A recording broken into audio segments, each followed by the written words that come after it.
Hello, viewers around the world. You're welcome to our program, your program, Talking Drums. Talking Drums today, the 9th of May, 2023. And we are hitting the drums as hard as you know as we do it here. My name is Mark Godwin Iweajunwa, and on Talking Drums today are my co-hosts, colleagues, brothers, and friends. Sir George Chukwu from Toronto. You're welcome to Talking Drums today. Thank you so very much, Mark. How are you? And viewers from around the world, want to welcome you to our show today. We are the voice of the voiceless. We beat the drums of the news that is going on and bring hope to those that are just hopeless. So today, let's listen to what is going on, the modern and the most trending news around our country, Nigeria. Thank you. Wow, that's a good one, George. That's a very good intro to Talking Drums today, because loud noise is echoing around the world, loud noise of events, occurrences. And joining us from Nigeria, right there in Lagos, is Dr. Dumebi Okafor. Welcome to Talking Drums. Thank you so much. Pleasure to be back. There's never any shortage of issues to beat the drums about.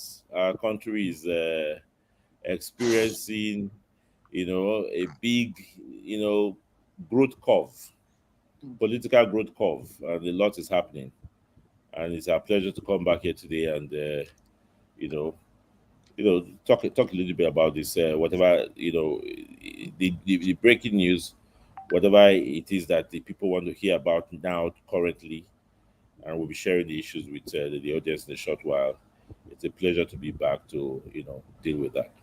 Talking Drums. Thank you very much, Dr. Dumebi. Yes, thank you. Patent issues are going on. Dr. Dumebi, Sir George, we are narrowing down to Nigeria. Talking Drum is a global event, but we are narrowing down once again to Nigeria, the occurrence in Nigeria. Yesterday had some proceedings at the Tribunal for our presidential election petition, and right there in Abuja, a lot of things were happening. Let me give a background story to what's happening. The Independent National Electoral Commission, that's INEC in Nigeria, declared Mr. Tinubu and his party APC, the All Progressive Congress Party, winner of the 25th February presidential election. That election had other parties too.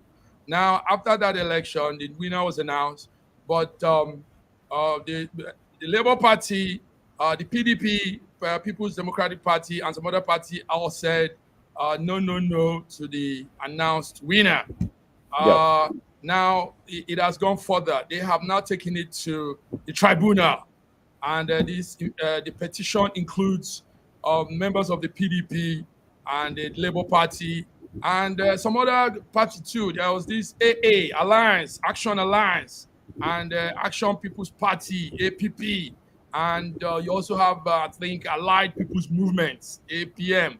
So these were all petitioners that alleged that INEC non-compliance with the Electoral Act that day of the election, as well as other fraudulent practices by Mr. Tinubu, the said winner, and his agents during the election, were a litigation to Nigerian democracy. So as of yesterday, the 8th of May 2023, the Monday Tribunal Court proceeded, and the panel was inaugurated. A lot of things were done, a lot of things were said. Now, after all, they also adjourned the pre-hearing of the petitions of Labour Party and its candidates to Wednesday. That's tomorrow, 10th of May 2023. So, gentlemen, this is what we're talking about today. You've had the background story. Sir George, let me begin with you. I know you are following the whole event. A lot of people were following the event, even though it was closed. I don't know why, but the parties concerned are now requesting that that event be made open to global viewers, to everybody monitoring it. Sir George, but what will you say about what you saw so far with that petition to the tribunal? Well, I think yesterday was a bit more, it was a bit just preliminaries that were introduced yesterday, and I don't think that anything substantial was discussed in regards to the case that is at hand.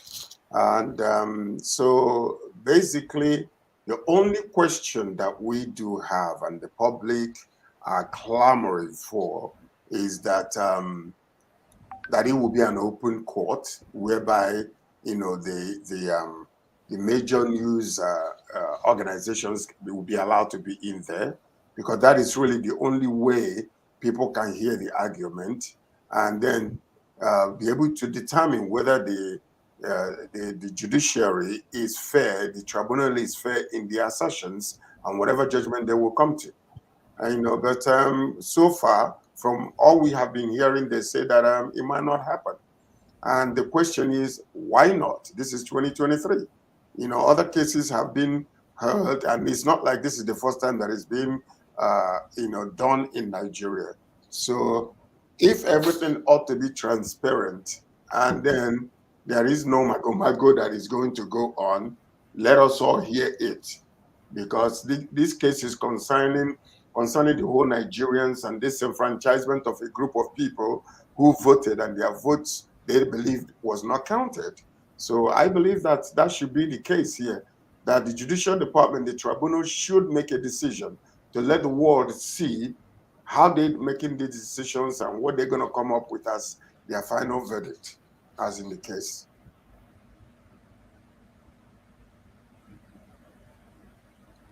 We can hear you. Yeah, we can hear you. Your audio is off. Your audio is off. Yes, we can hear you now. Sorry for that. Little glitch. To Yeah. let the world see their final verdict. That's a good one, George. Before I come to Dr. Dumebi, let's see a tiny bit of what happened yesterday. Just small sneak peek,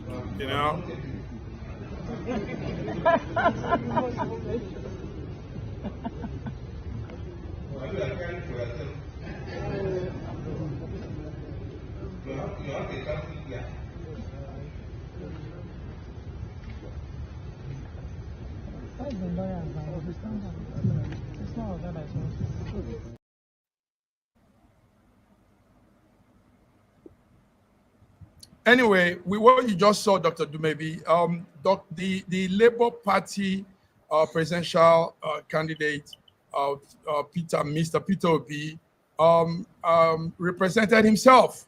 That was him standing up at the time of he was called on, and he represented himself.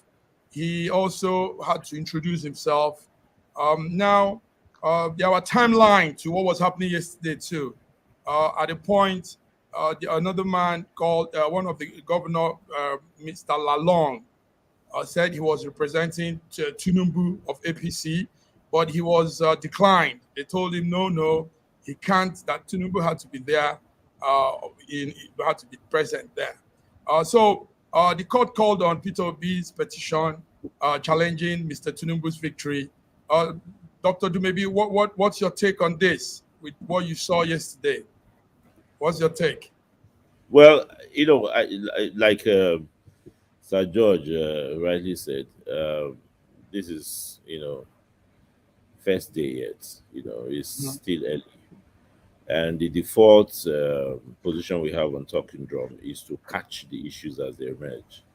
Okay. But the false side of that is that you may not have all your ducks in a row yet. And so it's still early. These are just opening statements. The main body of proceedings have been deferred to tomorrow. The appearances of people who they choose to represent them or whether they choose to represent themselves has no bearing on the quality or the substantiveness of the prospective proceedings in court. So I think Mr. Obi representing himself is a measure of the confidence he has, first in the judicial system and also in the case that he brings before the Supreme Court. Be that as it may, it's still early. Again, I want to hasten to say that we don't mind talking about issues because our default spirits we're talking about is to deal with them as they emerge, straight hot from the oven, if you might. So it's still early to make any sort of conjecture or opinion on where this is going to go. I think so far the beauty of this is that we have, you know, the person, man, the presidential candidate of Labour Party, who believes a lot in proper procedure and proper proceedings, and has, I believe, put together a fantastic case and has brought it properly to the court, while at the same time, you know, appealing to his followers, appealing to the public, appealing to the youths to eschew violence and let the proper process take place. And this is the great triumph of this case that's just starting. The fact that today we are able to, begin proceedings on this case, and to all intents and purposes, it is proceeding properly. The days to come will give us more insights into the integrity of this court process and the validity of our hope in its giving us, final outcomes that are due, proper, and jurisprudent. Thank you very much. Thank you very much, Dr. Dumebi. Before we go on, let's see a glimpse again. Tiny bits. We're just taking tiny bits of what was happening inside the courtroom. And one thing is sure. This is an unprecedented event beholding all Nigerians around the world. We've never seen people's interest in a case, people's attention, people's mind, and everything on this whole thing. So let's see this again. Let's see this. Then George will tell us some other things on this corner.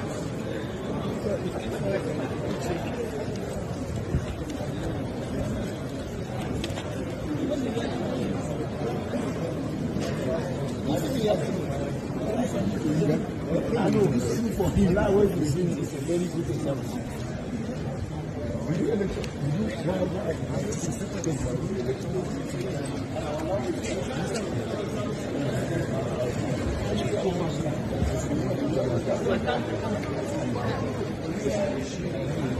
Now, what you're seeing is inside the courtroom. Yesterday's proceeding, the panel was inaugurated, while the petition was also railed out. The LP presidential candidate is challenging Mr. Tinubu's victory. He says he's mad with unprecedented litigation. The election petition court also commenced the sitting that yesterday to determine all of his disputes. So we've not seen anything like this before. I mean, gentlemen, you can see that crowd in there. Absolutely. Everybody with rapt attention, everybody ready to, put it out. Everybody has come with all they need to come with. Evidence is everything. But like you said, Dr. Dumebi, it's the first day, so it still has to be calm. We still have to go through legal procedures. George, what will you say with this mammoth crowd of lawyers and legal counsel, legal team from both ends? INEC had theirs, LP, APC, PDP, AAA, everybody had their counsel team there. What will you say about this, George? Well, I'm not sure why INEC should have lawyers to represent them. They are supposed to be an independent body, and the hope of a lot of Nigerians are hanging on this tribunal. And, like I said before, I believe that it should be transparent, open to the public, so we can see for the very first time, the integrity of the judicial system and how it works. Everybody is just saying, Please don't take bribe. Please don't change. Don't veer to one side simply because they've given you money. And yesterday, something took place. I believe that some people went to see the Oni of Ife, and and he made a statement, telling people to calm down and to calm down and let peace reign, but also to accept the result of the election, which is actually not supposed to be. We understand, we respect Oni of Ife. We love him. He's a fantastic traditional leader of a father, as a matter of fact. And he's a modern Oni, and I love him. But in telling us to just let it be and accept the result of the result of the election when it is still in court is actually not good. So that is one of the things that I wanted to point to it. We are not here to say let Obi become the president, or let Tinubu become the president-elect, or let Atiku come and rule us. We want a formal, fair hearing to take place, and let the conscience of these judges, knowing what has happened, when the cases are presented, let them be the ones to say, okay, we have had your case, they deliberate over it, and come out and tell us why they're making the decision.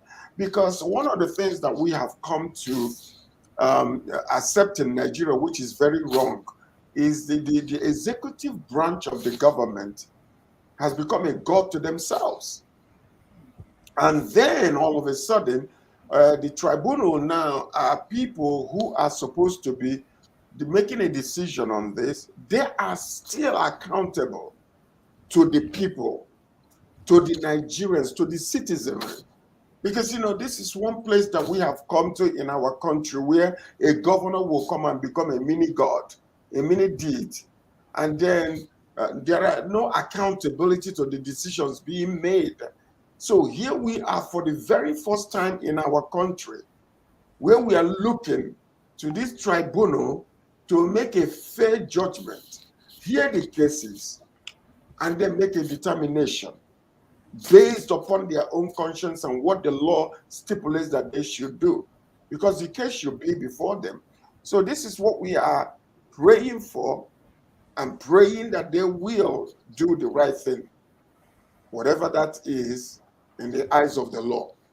That's where I am. That's where you are. Yeah, go ahead. But I want to highlight some of what George said, which are real strong words. Nigerian leadership had made themselves mini gods.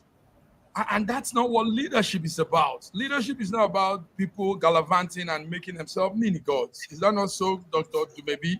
Leadership is about carrying people along, taking the people, helping the people. You see, one of the most poignant points that Sir George just mentioned is the fact that this is going on, a lot recently. So-called elders of thoughts, so-called, non-governmental civil leaders, and how they come and make comments on this that really does not augur well with good sense.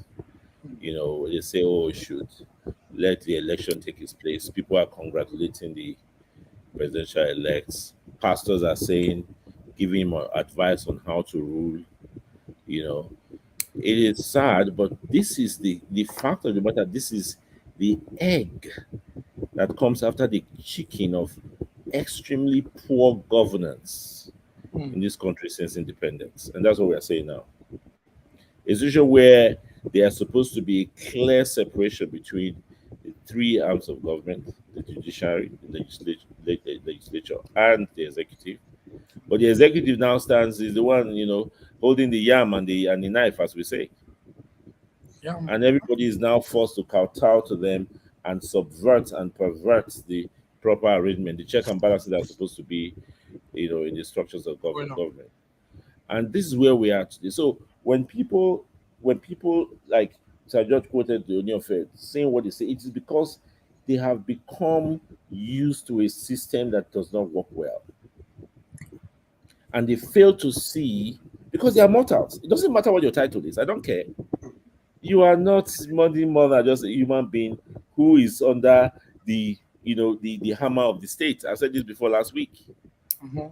Nobody is right. No matter how well meaning and how well positioned they are. What I'm saying is that it's not their fault that they don't get it, but that we will continue to remain like this, limping along on the roads of statehood until we actually. I think it's just going to be an act of God. God says the time is right, the time is full, and then He will bring about proper changes at the helms of affairs to lead us to finally realize that this is how it should really be, because nobody seems to get it. When such a thing like this happens, where there is a properly contested election, people came out to vote, and then the results are not acceptable, you will expect that the princes of the land are the ones that will say, you know what, please, we must go through the proper process because this is what it should be. And let us wait for the results. Not going around congratulating or making light of the fact that something had just happened. It is not a sign of a people who are heading anywhere quickly if what we saw would happen, and they don't even want to give. We're not saying anything more than let the court take its course, the proper course, and let that closure, through disclosures and a judicial examination and analysis and summation take place, and then we all would accept what. I mean, even if we don't accept, we can also go to the next stage. But we should accept what we hope and pray that it will be acceptable to all of us. But that's the proper part to take after this has happened. But I'm saying here that the fact that so-called leaders of community don't seem to get it is not so much a fault of their own as a fault of the history of the polity. It has Dr. been Timothy, it's been a monkey system since independence. People have been carried on with doing whatever they like in spite of what is constitutionally ordained, and so that's where we are here today. And this is the appetite we are developing for change. That's Can where we things are change? here today. Yes, can things change with the Good. Nigerian system where Now, Dr. now, proper one, structures of I governance wanted to say are something. respected, and okay, everybody is subjected and subjugated to what the constitution says. We are says hoping that we still have time in the day for that to happen with us. we're hoping that we'll still have time in the day for that. Yeah, George, go ahead. George, you want to say something? There's something that I'm going to say here, Okay. and I've said that before. If you know what actually took place or what we are alleging and suspected that took place. Alleged, yeah. Yes. I personally can see where one party is coming from, because this is what they have practiced in the past, and this is what they believe they know. Yeah. And when you come 8 years ago, you saw the way, one government was handed over to somebody, like I said previously. And then 4 years ago, the chairman was there when everything was done and written. And then a promise was made to him, Emilakon, it is your turn after me. And then he wanted to take it away from him. And he refused and started crying, it's my turn, it's my turn, it's my turn. So, and that's exactly what Doc is talking about. The primitive way of doing things, the corrupt way of doing things in the past. So the man to come out and cry, it's my turn, it's my turn, it's my turn. In the past, it would have been easier for him to get away with it because that's how things used to be. Nigerians have settled in the corrupt system. But for the first time, the Electoral Commission came out with promises and strong hope and spent billions, plus all the money that was donated into the system to make it work. And plus the new technological advancement where things are on time And then right in the face of everybody, things started changing around once again, only in one area of the polity, and that is in the presidential. And up until today, we have not had any explanation how the alleged malfunction of the system took place, because there is none. It was intentionally turned off. 10 p.m. Nigerian time, they turned that off. Why would that be malfunctioning and the rest of them okay? We know what took place. So now what we are saying is, it is time to clean up our mess, because we've come to that place where everybody's faces on the ground. Our faces are facing the dust of the ground. We need to rise up to where we are supposed to be, rise up to the new Nigerian that we are clamoring for, rise up to eradicate corrupt system from our country. Look at where we are today. Do you know that in 40 years, the new generation that are coming will not be able to pay the debt Nigeria is owing today? And we're still dancing around, suffering and smiling. And still taking more loans. And still taking more. 22 trillion was just approved, of which we don't even know. When was the last time we received any money from the oil sales? We don't know that. Nobody knows. So these are things we are asking, that the judicial system for the very first time do your job equitably, fairly, and justly, and let the world see that Nigeria is greater than where we have been before. That's all we're asking for. Thank you very much. Thank you, George. Thank you, Dr. Okafor. This is it, viewers watching around the world. This is me, Mark Godwin, Dr. Okafor, and George hitting the drums. We're not just talking with the drums, we're hitting the top of a drum. And today's drum hitting is on Nigerian, the Tribunal case for our election, 2023 presidential election. The proceeds from what happened yesterday. We're giving the updates, and the gentlemen have been giving us their take on how it is. Now, one of the issues on ground, Dr. Okafor, is the live broadcast of that tribunal proceedings. Tomorrow, we'll be going back to it, and there's a joint appeal by the Legal Council of APLP and PDP asking the court to allow journalists and TV rooms come with their equipment to court to cover up the case. They use this word. This was a quote from this group of lawyers. They say, being a unique electoral dispute with a very peculiar constitutional dimension, it will be a matter of public interest, where millions of Nigerians that are stakeholders with this constitutional right to receive information on these proceedings. So these are their words. And they argued that regulating a televised proceeding of the case will be in line with what justice means. You know, justice is fair, equity, you know, and so this legal team are saying this, televising the court proceedings will help the court with the case and will enhance the public confidence in our judicial system. Dr. Dumebi, you are a media man as well as a medical doctor. How do you see that plea from the lawyers? It has nothing to do with. I'm afraid it's nothing to do with being a doctor or being a media man. It has to do with in Nigeria and in the current Nigeria we've been experiencing in the recent times. And I'll hark back to what Sir George was saying. You know, it boils down to, you see all this grammar they are speaking. The INEC did the same thing. INEC was very elaborate. You know, Professor Mahmoud was very elaborate on the propriety of doing this correctly and how we should go and all the statutory backing behind it and how the beavers will work and the IRS, how everything would come together to make sure that the election is free and fair. And it's just one of many instances in the history of the annals of the country where people say they talk, Mm-hmm.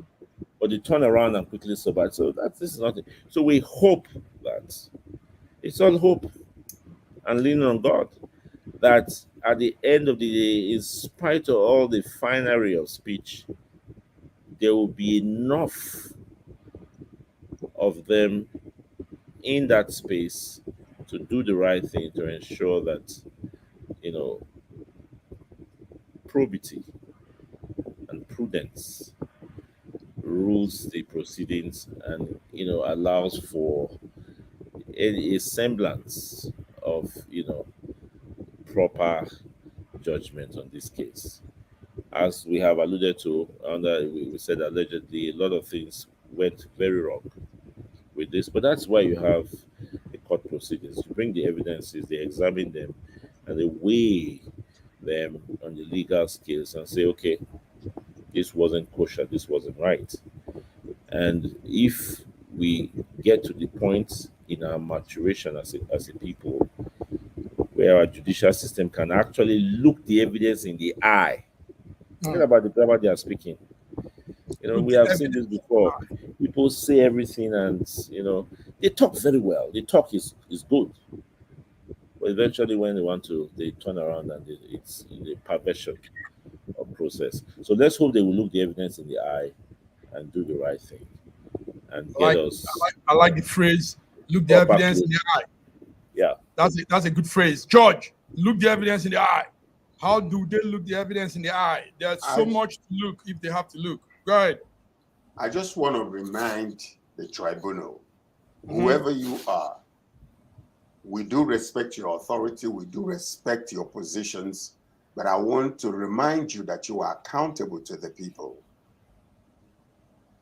That you should have the boldness and the confidence, or whatever the truth you know that comes out of this, that you will be that confident and look at the nation and how we have been trivialized and messed up until now. And look at the new generation that is coming forth and where we are today, and pronounce the fair and equitable judgment over this issue.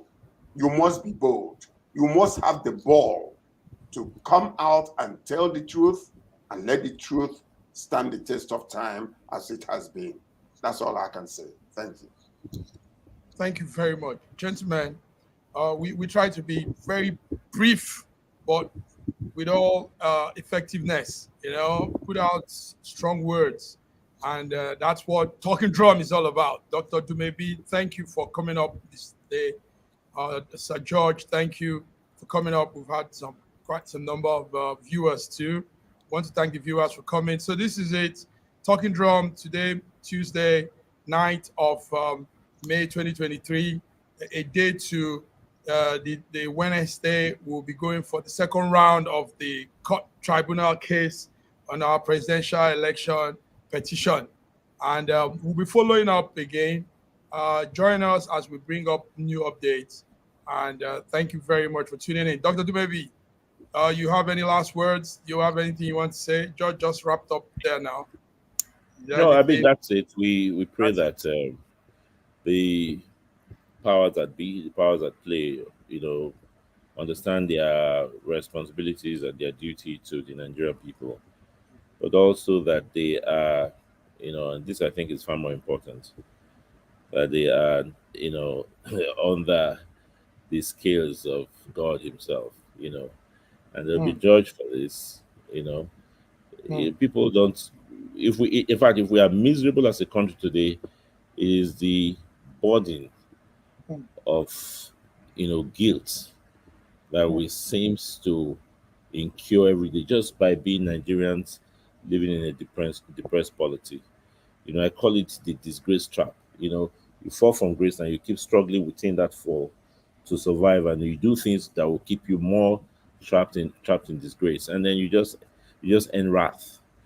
They should understand we're going out. Yes, we're getting out of it. We're yes, getting out of yes, you know, where we pray, but they need to understand this. You don't escape this. When you do things like this that deprive people under God, in spite of your sworn duties, not only just you, but your generations to come. And so you should be aware that you have a duty to do the right thing, both to man and to God, right? And we hope they will. we have the ability to do the right thing, both to man and to God. On that note, we say good night, good morning, good afternoon, wherever you may be. See you next week. Bye-bye. Good night. Thank you.